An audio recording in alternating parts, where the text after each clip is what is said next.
Kieran, do you recall? I feel like I've watched this unfold, and in the process of watching you get more comfortable with what the product itself is. But do you recall a moment where you felt like you had enunciated the product in a way that not just you, but the customer on the other line, the prospect, go, "Oh, I get it." Can you take me to that moment? I can tell I you. tell I can me. tell you our thing with Scott. Our thing with Scott was great, where Scott was explaining, everyone's heard of this periscope, I can't even say it, Perovskite. Yeah, Perovskite. perovskite. yeah, yeah, And it's been this like sort of this genie that we've chased for so many years. yeah. And what Scott has done because of his like superior engineering background is he separated the generators, Hmm. and he has a silicon generator and is a perovskite generator in parallel, and they're ganging it up on the bus bar in terms of voltage. And so you get more production out of both surfaces, but they're not mashed onto each other like many are trying to do. And I thought that's a super clever thing. And Mm. in my mind, he's taken the technology risk away. And so if I was buying modules and I knew it had Calix's technology inside, I'd say, I know exactly what that is because Scott told me about it. And I Yeah. trust Scott. And the voice that told me that was trusted. And so there's this trust and knowledge sharing that is an interesting amalgam. Mm. That's So I was gonna say, I think the one person that got my vision and the product and what it's supposed to do the best was you, Nico. yeah, yeah, yeah.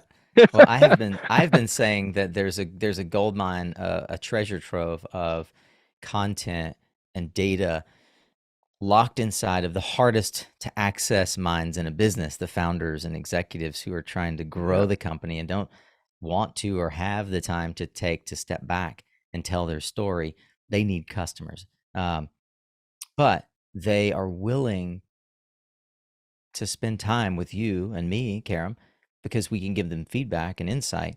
But also, if they know we're going to distribute it on our platforms for the same reason that SunGrow and Extensible Energy and Yada Energy and many other companies, I'm just thinking 60 Hertz and Clean Power Research, a handful of companies to name just in the last 6 to 12 months who've trusted their brand with our brand because they wanted to be associated with someone who was speaking to the leaders in the industry and who has an audience, that they will give us time to capture that story. And they trust me because I've interviewed 600 plus people. I remember a very specific conversation that for me sparked this idea, and I brought it to you, and you were like, this is a solar conversation. And it was Joe Song at Segway Infrastructure. I hope he doesn't mind me mentioning his name specifically, but I said, Joe, what was the best webinar you did last year? And he said, oh, it was with Level 10. I'm like, awesome, where can I watch it? And it was crickets. I said, but your sales guy knows where it is, right? And he goes, I sure hope he does. And I thought, what a tragedy in our industry right now that we are creating loads of content and it's siloed on a website or on a YouTube channel that nobody really knows how to search for. Why don't we have a place like SolarAcademy, where we can create a directory of knowledge that is vetted and validated by industry veterans who understand what it's meant to be, and then give people a platform where they can share that knowledge. They can have others go and look at this third party website that's not their own website. We all know there's sort of a user bias against sort of there's a credibility marker of it being published on a Canary Media or a PV magazine or such industry trade magazines. Why isn't there a knowledge repository like that where the folks aren't paid journalists whose job is to go out and sort of get stories, but it's coming from the industry itself? And we right. can teach people how to do what you and I have learned to do over the last Yeah, decade, which is to harvest these nuggets of wisdom and repurpose them for the purpose of not just taking a product that's at product market fit to scale. yeah.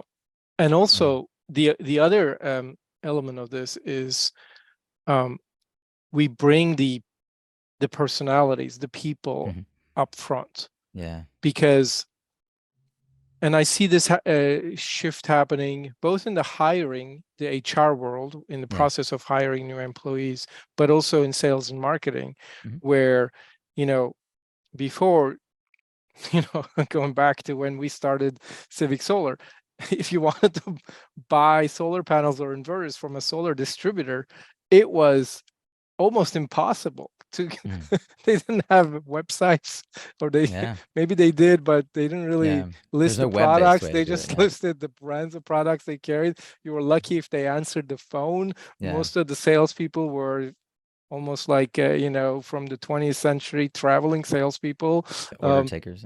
and order takers, and not enough information. Whereas what we try to do with SolarAcademy, I'm going to share screen now just to show what a solar conversation looks like. Here Yeah. is one of the leading solar software tools in the market to design and generate proposals for installers, residential and commercial. Enact Systems is one of the companies that we've worked with at SolarAcademy. We call those customers, Karam. You have Yes, one of the is a customer. is a customer, and here I'm talking to Joe Tanner of director of sales at Enact, and we basically go over within 35 minutes, we cover pretty much 50+% of the general content that he would cover in an initial sales call with any prospect. And Yeah. we break this conversation down into chapters. We transcribe it. So it essentially replaces partially a content marketing effort that the company would be engaged in. And also it gets the voices out with video, establishes a rapport and some trust because of the fact that they're publicly sharing certain levels of information ahead of time. That creates an extra level of trust with the customer and saves a whole bunch of time, not only for the sales and marketing professionals at the company, but also for the prospects too. Yeah.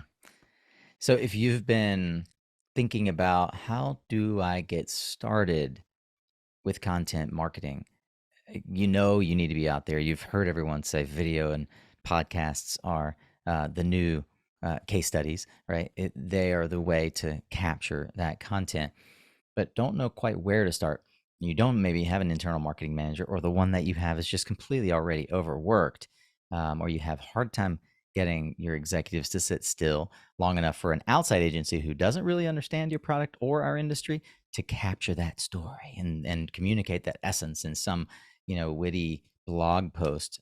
If you've been wondering how to evolve your marketing services within the construct of what you already do, something that fits with what you already do, which is everybody's using Zoom and Microsoft Teams and Google Meet. We think that this is a novel and, dare I say, perfect way to capture that content. And it's the start to new blog posts and a blog if you don't have one. It's at least in the way that we've designed it for the next year. It's 4 pillar pieces of content where we go through exactly how your business serves your ideal customer. And I can't think of better marketing than that, because everything else is derivative of that. A case study is derivative of that. A white paper is derivative of that, because a white paper just is the 201 to the what is the product story, right? It's drilling down on maybe one specific thing that you have a patent on. It's equivalent to what we do in a much more comprehensive sort of produced way in our Tactical Tuesdays and our live broadcasts. And this is something that's very approachable and very easy to bolt on for just about any company in the industry. I can't imagine a company not having the knowledge to do this and the budget to serve it.